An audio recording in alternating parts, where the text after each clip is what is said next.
At America Trends, we only talk about what your social media says is trending, so let's get right back to it.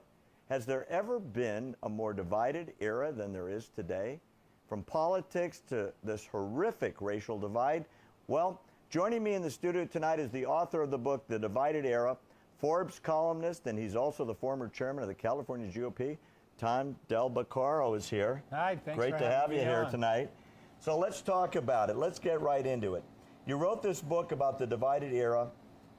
This atmosphere goes all the way back to the founding fathers, Tom. Yeah. What's the story? Political division isn't necessarily new, certainly not. I mean, anytime government's deciding a big issue, you're going to have these fights. And we've had some big issues. The Civil War is the most divided, obviously, we ever were. We decided things with guns, not ballots. The Revolution was very divisive, even adopting the Constitution. We have a different kind of division today. Today, our division isn't driven just by issues, but it's driven by the fact that government now is half the economy. Either spending or the cost of regulations, our reaction to is now half.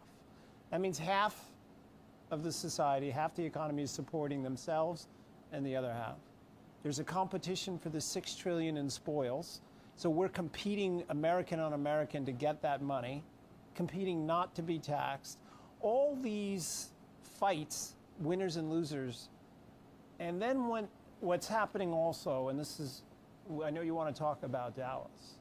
The economy is ground to a halt. We haven't grown 2% over the last decade. Europe, it's been even longer. That's not enough to have jobs. And so what increase in jobs sufficient for a growing country? So now what we get is what I call the exchange of economic competition for social competition. Now classes are pitted against each other as the pie is fixed. So again, we have social competition trumping, pun intended, economic competition. And if we don't restore growth, we're going to descend into pretty vicious class warfare. You see from Ferguson to Dallas, but you know, rich versus poor, these are all things that happen when things stagnate. Part of Brexit is very much the fact that England has only been growing at 2% for about 15 years. And then last year they had the most immigration ever. So a bunch of people coming in, competing for government services and jobs, and it broke the camel's back. All right, well, let's go back to something you just touched on. We've got President Obama going to Dallas after this terrible tragedy. George Bush gave one of the best speeches I've ever heard him give. Of course. And Obama started out with a great speech about the fallen.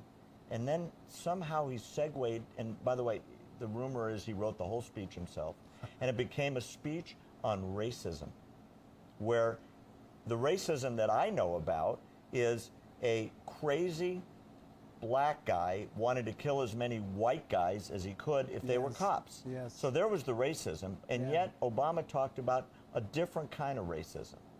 Talk about that. Well, of course, Obama has never been the president of all the people. I mean, that's just a sad fact. He has been an activist who got to be president, and he never understood you're president for all the people. So he was writing in his mind, R-I-G-H-T-I-N-G, righting wrongs from the past instead of building bridges to the future. And that's who he is. And he's a captive of his past. He doesn't understand history. He doesn't understand the importance of a growing economy. So he's there in his mind, I'm going to right wrongs. That's why he consistently sides against the police or doesn't say much on their behalf. And he always talks about the downtrodden.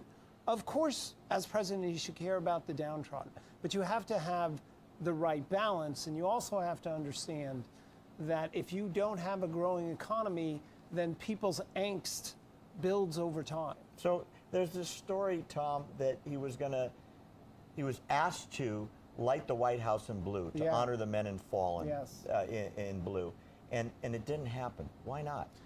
Again, he's an activist. He wants to focus on, take the immigration case at the Supreme Court. He didn't talk about separation of powers like the courts did. He talked about, I'm an immigration activist and you've ruined the policy.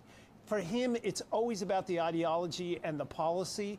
And his policy is not law enforcement. By the way, this is the biggest opening of the campaign, the cleanest, biggest opening for Trump. I'm the law and order candidate that will clean up the mess. So he doesn't want to clean up the mess. He can't afford to side against the left because that's not in his bones. Actually bringing people together, he's never had to do it in his life, so he doesn't know how to do it. It's like someone watching golf on TV and then picking up a club. Yeah, you kind of know it, but that first swing's ugly. Well, we've had 8 years of ugly. I've been there. I've been there. So, Trump and Hillary, what's coming next on this issue? Is Hillary going to have, if she's in, is she 4 more years of Obama's divisiveness and racism and us against them or them against us mentality? Well, Hillary's a Saul Alinsky activist as well. So, and she's actually never done anything that created consensus. She wasn't a governor. She didn't build a business. She has, from her days in Watergate when she got fired, she too is someone that has spent a career being an activist instead of actually building something. So her inclusiveness in her campaign spiel, just campaign spiel? Is carpetbagging coming into town. Look at this. She has no track record of building anything. The Republicans will hold the Senate. The Republicans will hold the House. We'll have 4 years of stagnation. You sure about that? I'm sure of it. We're going to have 4 years of stagnation, and she's going to play the us and them card instead of building a consensus. She's not as good as her husband. Her husband put in targeted tax cuts and gave concessions. She doesn't like concessions. She likes closed-door meetings. Okay, so... She likes private email servers, not public. Boy, we know that. And her husband likes meetings on the tarmac with the Attorney General. If Trump picks Pence, yes, how does that affect this issue? Or does it? Mike Pence is a serious choice. He was my pick for president back in 2014. I actually said to him, Mike, if you run, I will be your California volunteer chair.